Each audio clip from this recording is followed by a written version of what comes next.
વિજ્ઞાન અને ટેકનોલોજીનો યુગ ચાલી રહ્યો છે. એઆઈનું આગમન થયું, ટેકનોલોજીનો ઉપયોગ કરતા લોકો સ્માર્ટ બન્યા, પણ હજુ સમાજનો ખૂબ મોટો હિસ્સો છે જે અંધશ્રદ્ધામાં માને છે. અંધશ્રદ્ધાના ચક્કરમાં આવી ધન દોલત અને ઘણી વખત જીવ પણ ગુમાવે છે. તો બીજી જ તરફ માણસ ભણી ગણીને આગળ તો વધ્યો, પણ આ ગોખણિયા જ્ઞાને તેને ખોખલો અને તેની બુદ્ધિનો વિકાસ રૂંધી દીધો. નમસ્કાર, વાત વિગતવાર સાથે હું ભગવતી વિશાવડિયા. દેશ અને દુનિયામાં ઘણી એવી ઘટનાઓ બને છે જે માણસની મનોસ્થિતિ પર પ્રશ્ન કરે છે, અને આખરે જવાબ હોય છે સત્તા અને સંપત્તિ. લોક સમક્ષ સર્જાતા મોટા ભાગના પ્રશ્નોમાં મુખ્ય કારણ સત્તા અને સંપત્તિ છે. ઈરાન ઇઝરાયલનું યુદ્ધ હોય કે પછી ઘરમાં બે ભાઈઓ વચ્ચેનું યુદ્ધ હોય, બંને જગ્યાએ સરખા જ પરિબળો કામ કરે છે. ખેર વાત કરીએ રાજકોટના વિકાસની, તો આમ તો રાજકોટ રંગીલું કહેવાય, પણ વાસ્તવિકતા કંઈક અલગ છે. છેલ્લા કેટલાય સમયથી સતત મનપા વિવાદમાં આવી રહી છે, અને એનું કારણ છે કાં તો મેયર છે, સરકારી ગાડીનો ઉપયોગ કરે છે, સ્ટેન્ડિંગ ચેરમેન છે તેના હોબાળા હોય છે, કે પછી કોઈ અન્ય અધિકારી હોય. સતત વિવાદ પાછળનું મુખ્ય કારણ અધૂરો વિકાસ, તૂટેલ ભાંગેલ વિકાસ, સત્તાધીશો દ્વારા કરવામાં આવતા કૌભાંડ, કા પછી વિકાસમાં ભ્રષ્ટાચાર. આ બધા પરિબળો તંત્રએ કરેલ કામો પર પ્રશ્નો ઉભા કરે છે, અને આપણે કહીએ છીએ કે 100 સારા કામ કરો પણ એક ખરાબ કામ કરો તો તમારી બદનામી તો થાય ને. અહીંયા પણ કદાચ એક માંડ સારું કામ થતું હશે. અહીંયા વિપરીત છે કે 100 કામ ખરાબ થાય છે અને એક કામ સારું થાય છે. રાજકોટના વિકાસ કામોની વાત કરીએ તો હાલ ચોમાસું બેસી ગયું છે. પ્રી મોન્સૂન કામગીરીની પોલ ખુલશે નહીં પણ ખુલે જ છે. એક જ વરસાદમાં રસ્તાઓના ધોવાણ થઈ ગયા છે. ખાડા ખબડામાં ક્યાં ચાલવું અથવા વાહન કેવી રીતે ચલાવવું તે ખૂબ મોટો પ્રશ્ન છે. રાજકોટ મનપા કામ તો કરે છે, પણ બુદ્ધિનું દેવાળું પણ ફૂંકે છે, અને તેનું ઉદાહરણ છે એસ્ટ્રોન ચોક નજીક બનાવેલું નાલું. ટ્રાફિક સમસ્યા અને ચોમાસામાં લોકોને 4-5 કિલોમીટર ફરવું ન પડે તે માટે નાલું તો બનાવવામાં આવ્યું, પણ આ નાલામાં સ્ટ્રોંગ રૂમ અને પાણીનો નિકાલ માટેની મોટર મૂકવાનું જ ભૂલાઈ ગયું. આ બાબતે જ્યારે જવાબદાર અધિકારી સાથે વાત કરવામાં આવે છે ત્યારે તેમનું કહેવું છે કે આરએમસીએ રેલવે વિભાગને અંડરપાસ બનાવવા પેમેન્ટ આપી દીધું છે, અને અંડરપાસ બનાવવાની જવાબદારી આરએમસીની નહીં, રેલવેની હતી.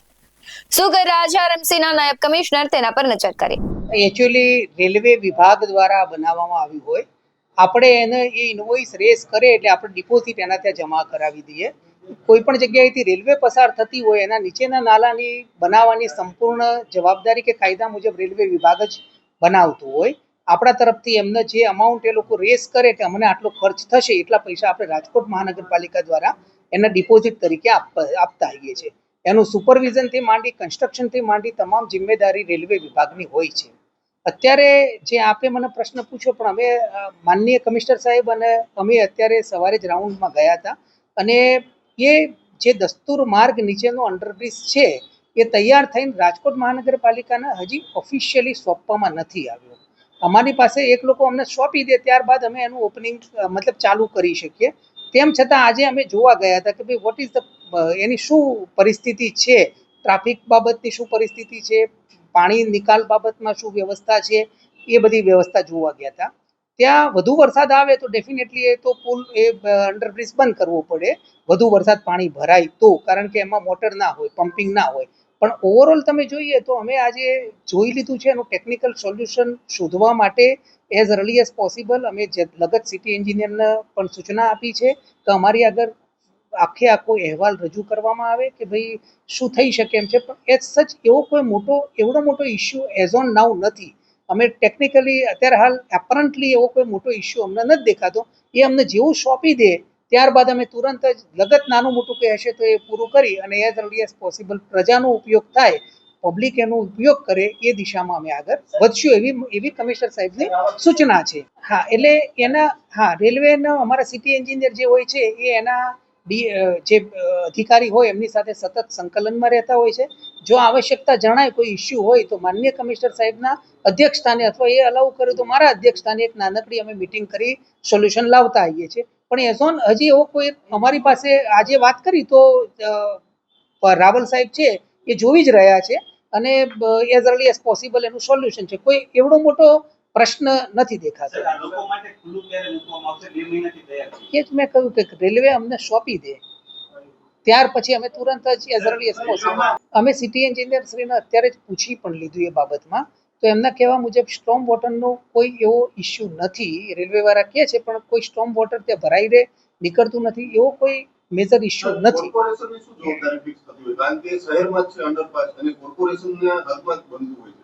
ડિઝાઇન ને વગેરે બધું કોર્પોરેશનમાંથી ના થાય એટલા માટે કે તમે કોઈ પણ ઓવરબ્રિજ બને કે અંડરબ્રિજ બને, ઓવરબ્રિજ હોય તો જે જગ્યાએથી રેલવે પસાર થતી હોય એ જગ્યાનું કન્સ્ટ્રક્શન, ડિઝાઇન, ડ્રોઈંગ કોર્પોરેશન નહીં કરે, એની પોતાની ટેકનિકલ ટીમ હોય છે એ કરતા હોય. કોર્પોરેશન પાસે શું હોય છે આ પ્રકારના કેસ? હા, એટલે એ જ કહ્યું કે અમારે એને પૈસા જમા કરાવવાનો હોય. માનો કે સાંઢિયા પુરુષ છે કે ગમે ત્યાં, એ કારણ કે રેલવેનું અલગ ઓથોરિટી છે અને એ રેલવે જ્યાં પસાર થાય છે એટલો ભાગ પૂરતું એ અમને નથી આપતા. રેલવે એવું કહે છે કે જ્યાં રેલવેનો ભાગ પસાર થાય છે એટલું જ જવાબદારી રેલવેની આવે, પણ એની સિવાયની જવાબદારી કોર્પોરેશનની હોય. ત્યાં બીજી કોઈ જગ્યા જ નથી મારા ભાઈ, કે તમે જુઓ ઓવરબ્રિજ હોય તો બે બાજુ ઘણા લાંબા એ હોય, અંડરબ્રિજમાં તો એ બીજું કશું આવે નહીં ને. બીજું કે આ મહિલા કોલેજ જે અંડરબ્રિજ હોય કે લાંબો હોય તો ડિફરન્ટ સ્ટોરી છે. આમાં એવું નથી, આમ જોવા જઈએ તો એક નાલું જ કહી શકાય, મોટો અંડરબ્રિજ નથી. તેમ છતાં તમે કહો છો તો એ બાબતમાં હું તપાસ કરી લઈશ અને એનું ચોક્કસ કરીશ. સ્ટ્રોંગ મોટરના રૂપિયા પણ નથી લીધા ને કોન્ટ્રાક્ટમાં સ્પષ્ટ ઉલ્લેખ. મેં આપને એ પણ કહ્યું કે સિટી એન્જિનિયર શ્રીને મેં પૂછી પણ લીધું, એ મોટો કોઈ છે જ નહીં ઇસ્યુ. તેમ છતાં હું મારી રીતે તપાસ પણ કરાવીશું અને એનું સોલ્યુશન તરફ અમે જઈશું એઝ અર્લી એઝ પોસિબલ, પ્રજાને મળે એવું પ્રયત્ન. 4 કરોડ વયા ગયા છે કોર્પોરેશનના ખાતામાંથી, છતાં એમ કહો છો મોટો ઇશ્યુ નથી, તો ઇશ્યુ છે ક્યાં? એટલે ઇસ્યુ અમને સોંપે પછી ઇસ્યુ અમે જોઈએ ને, હજી અમને સોંપ્યા વગર અમે કેવી રીતે ચાલુ કરીએ? હું એ જ કહું છું, નથી સોંપ્યો એ હું રેલવેને બોલાવશું, અમે પૂછાવશું. અત્યારે હાલની તારીખમાં અમારી પાસે જે છે રિપોર્ટ એવો છે કે અમને સોંપ્યો નથી.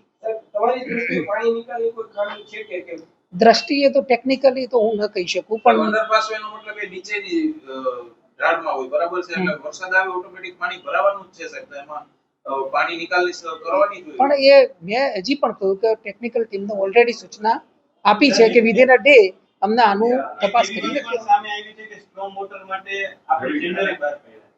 એટલે એ વિશે હું તપાસ કરાવી લઈશ. અત્યારે હાલ તો જે મારી પાસે નોલેજ છે એ મેં આપને જાણ. આરએમસીના નાયબ કમિશનરે જવાબદારીમાંથી હાથ ખંખેર્યા છે, પણ કોંગ્રેસ દ્વારા વિરોધ કરવામાં આવ્યો છે અને જો યોગ્ય કાર્યવાહી નહીં થાય તો ધરણા પર બેસવાની પણ તેમણે ચીમકી ઉચ્ચારી છે. કોંગ્રેસના ઘનશ્યામ જાડેજા છે, શું કહી રહ્યા છે તેના પર નજર કરીએ. ઘનશ્યામસિંહ જાડેજા, પૂર્વ કોર્પોરેટર, કોંગ્રેસ. ખરેખર આ એસ્ટોન ચોકનું નાલું છે, અહીંયા ટ્રાફિકની સમસ્યા હોવાથી એને ડાયવર્ટ કરવા માટે આ નવા ટેન્ડર કરેલું હતું અને જે નવા ટેન્ડરમાં જે નાલાનું 4 કરોડ ઉપરનું ટેન્ડર હતું કે એમાં સ્ટ્રોંગ રૂમ અને પાણીના નિકાલ માટે મોટર અને નાલાની વ્યવસ્થા કરવી. જે ટેન્ડરમાં આ લોકોની એટલી ક્ષતિ અને એટલી ભૂલ છે કે આપણા તજજ્ઞ એન્જિનિયરો દ્વારા જે અત્યારે ટેન્ડર કરવામાં આવેલું હતું પણ એ ટેન્ડરમાં એને સ્ટ્રોંગ રૂમ નથી અને પાણીના નિકાલ માટે મોટર પણ નથી. જો અત્યારે ખુલ્લો આપણે ભ્રષ્ટાચાર દેખાઈ આવે છે અને વરસાદી પાણીના નિકાલની પણ કોઈ વ્યવસ્થા નથી કે જે વરસાદ આવે અને લોકોને ટ્રાફિકની સમસ્યામાં રહેવું પડતું એ સમસ્યા હવે બમણી થશે, કારણ કે આ સમસ્યા આવે ચોમાસા પછી જ આનું સોલ્યુશન આવશે. ત્યાં સુધી એનું કોઈ સોલ્યુશન આવે તેમ છે નહીં. નવા ટેન્ડરમાં કોઈ નવું ટેન્ડર નાખવા કોઈ રાજી નથી થતું અત્યારે. ના, આ મારા ધ્યાન ઉપર મને આજે જ આવ્યું છે અને મેં આજે જ આ પ્રેસના માધ્યમથી અત્યારે હું કહું છું કે હવે આવતા દિવસોમાં જો આ જે નાલું છે એ નાલાને સ્ટ્રોંગ રૂમ અને એની મોટરની વ્યવસ્થા નહીં કરવામાં આવે તો અમે ધરણા ઉપર પણ બેસશું અને રાજકોટ કોર્પોરેશનમાં તાળાબંધી પણ કરશું. અહીંયા સુધીની અમે આરએમસીની કેટલી બેદરકારી, આરએમસીની અહીંયા પૂરેપૂરી બેદરકારી છે. લોકોના ટેક્સના પૈસા, પરસેવાના પૈસા છે એને વેડફાય છે જેમ આવે એમ. અને આવી ક્ષતિ અને આવી ભૂલો અને આવા તજજ્ઞનો પગાર હોય છતાં જો આવી ભૂલો કરતું હોય તો આ ભૂલ નહીં પણ ભ્રષ્ટાચાર જ છે અને ભ્રષ્ટાચારની સરકાર છે આ જે બેદરકારી કહીએ કે જે આરએમસી દ્વારા કરવામાં આવી છે તેનાથી લોકોને કેટલી હાલાકીનો સામનો એની હાલાકી આપણે એસ્ટોન ચોકમાં દર વર્ષે ચોમાસામાં જોઈએ જ છે કે જે પાણી ભરાવાથી લોકો જે ટ્રાફિકમાં હેરાન થાય છે, ચાલુ વરસાદ હોય છે અને 5-5 કિલોમીટર ફરીને જવું પડશે. એના નિકાલ માટે આ નાલાની વ્યવસ્થા હતી પણ આ અત્યારે આપણે રાજકોટના કોર્પોરેશનના પદાધિકારીઓ અને એન્જિનિયરોની દ્વારા બમણી આપણે ટ્રાફિક સમસ્યામાંથી હવે પ્રસાર થવું પડશે. પ્રશ્ન ભાજપ, કોંગ્રેસ કે રેલવે અને આરએમસી નું પછી છે. સૌથી પહેલા બુદ્ધિનું દેવાળું ફૂંકતા એન્જિનિયરોનું છે. ટેકનિકલ વસ્તુની જવાબદાર લોકોને ભાન નથી પડતી એટલે આવી સમસ્યાઓ જન્મ લે છે. અને વાત રહી આરએમસી ની, તો આવા કિસ્સામાં હેરાન કોણ થાય છે? જનતા. કેમ કે અધિકારીઓને રેલવેના હોય કે કોર્પોરેશનના હોય, કોઈ પણ અધિકારી હોય, વરસાદમાં તે હેરાન નથી થઈ રહ્યા. વરસાદમાં હેરાન થાય છે સામાન્ય લોકો અને સામાન્ય લોકોને જ હાલાકી ભોગવવી પડશે. પણ હવે આરએમસીના નાયબ કમિશનર કહે છે તો તેમણે એન્જિનિયરો પાસે કદાચ સજેશન માંગ્યા હશે અને હવે ટેકનિકલ ઉપાય શું કરી શકાય તે જાણવાનો પ્રયત્ન કરી રહ્યા છે. પણ પ્રશ્ન એ છે કે આવી મૂર્ખામી ભર્યું કામ થઈ જાય ત્યાં સુધી કેમ કોઈનું ધ્યાન નથી હોતું અને સમસ્યા આવ્યા બાદ સફાળે સૌ જાગે છે. અને પહેલા પણ મુખ્યમંત્રી રાજકોટ ખાતે વિકાસ કામોના ખાતમુહૂર્ત માટે આવવાના હતા તો જલ્દી જે મોત ઝોન છે, ગેમ ઝોન નથી કહેવો તેને મોત ઝોન કહેવો છે, તેનું કામ પૂર્ણ કરવામાં આવ્યું. પણ સાહેબ જાણતા હતા કે જો લોકાર્પણ હું કરીશ તો હું ભરાઈ જઈશ અને હવે આ ગેમ ઝોન શોભાના ગાંઠિયા જેવો બની ગયો છે. ખેર હવે વાત કરીએ સત્તાની તો છેલ્લા કેટલાય સમયથી વિસાવદર અને કડીની જે પેટા ચૂંટણીઓ છે તેના માટે પાર્ટીઓ એડી ચોટીનું જોર લગાવી રહ્યા હતા અને ગઈકાલે વિવાદો વચ્ચે મતદાન પૂર્ણ થયું અને હવે 23 તારીખે રિઝલ્ટ આવશે ત્યારે ખબર પડશે કે કોણ સત્તાનું તાજ પહેરશે. અંધશ્રદ્ધામાં લોકો એટલા આંધળા થયા છે કે નેતાઓના ભુવાજી છે તે ભવિષ્ય ભાખી નાખે છે. અરવલ્લીમાં પણ એવી ઘટના બની છે કે અરવલ્લીના બાયડમાં અંધશ્રદ્ધા પર કાયદો છે પરંતુ કાયદાનું કંઈ જ દેખાતું નથી. નેતાઓની આસ્થા પરંપાર જોવા મળી રહી છે ત્યારે ભાજપના નેતાઓ સાંભળી લેજો. બાયડના જે ધારાસભ્ય છે ધવલસિંહ ઝાલાને આ ભુવાજીએ મુખ્યમંત્રી બનાવવાનું વચન આપી દીધું છે અને તેનો વિડીયો પણ વાયરલ થઈ રહ્યો છે. શું કહી રહ્યા છે ભુવાજી તેના પર નજર કરીએ. ભાઈ અમે માતાઓ જોડી છીએ કિશનભાઈ, કોઈ બોલીને 2-4 ગપ્પો મારીને ઉભો થઈ જાય કાલે દુનિયા વાતો લઈને આવે અને વાતો લઈને આવે એ વેળા આપણે રાશિ નહીં. પણ સીએમ બનવાનું હોય વેળા આવે છે મેં એટલો બોલે આજે નહીં બોલું ભાઈ. હું કેવું છું રણજીતસિંહ અને સીએમ બનાવ્યા વગર પેલું તો જગતમાં માતા ના કહેવાય. અરે પણ વેરાય લપુંટેનો માધુમ નહીં માતા વળી જઉં છું લ્યા પણ ઘડી ઘણા જાતે 2 શબ્દ બીજા બોલીને નાખે જત્રોનું ના બનાવ. અંધશ્રદ્ધા પર ગમે તેટલા કાયદા બને પણ હજુ એક ખૂબ મોટો વર્ગ છે જે આવી આંધળી ભક્તિમાં માને છે. તમારી આસ્થા હોય, તમારી ભક્તિ હોય તેમાં આપણે કશું ન બોલી શકીએ. આસ્થા અને ભક્તિનો વિષય અલગ છે પરંતુ આ અંધશ્રદ્ધા છે જેમાં અંધશ્રદ્ધામાં આવીને લોકો જીવ ગુમાવે છે, આર્થિક છે તેને ખૂબ મોટું નુકસાન થાય છે. પણ ઘણા એવા લોકો પણ છે જે ભવિષ્યવાણી કરે છે તો તેમને પણ કહેવું છે કે તમે ભવિષ્યવાણી કરો છો તો દેશમાં બનતી દુર્ઘટના સમયે કેમ તમે જાગૃત નથી થતા? કેમ તમારા ઘરમાં ઘણી બધી સમસ્યાઓ હોય છે? વિજ્ઞાન અને ટેકનોલોજીના જમાનામાં જ્યારે આવી બધી ઘટનાઓ આવે ત્યારે પ્રશ્ન થાય કે એક બાજુનો વર્ગ છે તે કેટલું આગળ વધી ગયો છે. બીજા તમે વિદેશમાં જુઓ લોકો કેટલા ટેકનોલોજી તરફ વળ્યા છે પરંતુ ભારતના હજુ પણ એક એવો વર્ગ છે તે ખૂબ આવી માન્યતાઓમાં માને છે. આપણી સંસ્કૃતિ છે, આપણી ભક્તિ છે, આપણે જાણવી જોઈએ પરંતુ આવી રીતના જે ઢોંગી લોકો છે તેની વાતમાં આવીને ખૂબ મોટું નુકસાન આપણી જાતને અથવા આપણા પરિવારજનોને ન કરવું જોઈએ. હવે આ ભુવાજી છે તો કહી રહ્યા છે કે જે છે એમએલએ ધારાસભ્ય તે બનશે સીએમ. તમને લાગી રહ્યું છે કે આવી આસ્થાઓ અને આવી ભક્તિ અને અંધશ્રદ્ધામાં આવીને લોકો જે કહે સાચું પડે? કારણ કે એવા અનેક કિસ્સાઓ આવ્યા છે કે અંધશ્રદ્ધામાં માનતા લોકોને ખૂબ મોટું તેનું કહેવાય છે કે નુકસાન થતું હોય છે અને એનું પરિણામ ખૂબ ખરાબ આવતું હોય છે.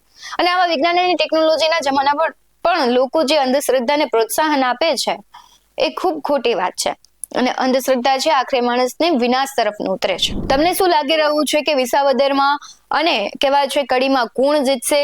વિજ્ઞાન અને ટેકનોલોજીના જમાનામાં કેટલી અંધશ્રદ્ધા પર વિશ્વાસ કરવો જોઈએ અને આરએમસી છે જે તેનું બુદ્ધિનું પ્રદર્શન કરે છે તેના વિશે તમને શું લાગી રહ્યું છે કમેન્ટ બોક્સમાં જરૂરથી જણાવજો. આવા જ વધુ અહેવાલો સાથે ફરી મળતા રહીશું. તમે અમારી યુટ્યુબ ચેનલને સબસ્ક્રાઇબ કરવાનું, અમને ફેસબુક અને ઇન્સ્ટાગ્રામ પર ફોલો કરવાનું ભૂલશો નહીં. બાકી નવી અપડેટ્સ મેળવવા માટે આપ જોતા રહો BS9 TV ન્યૂઝ. નમસ્કાર.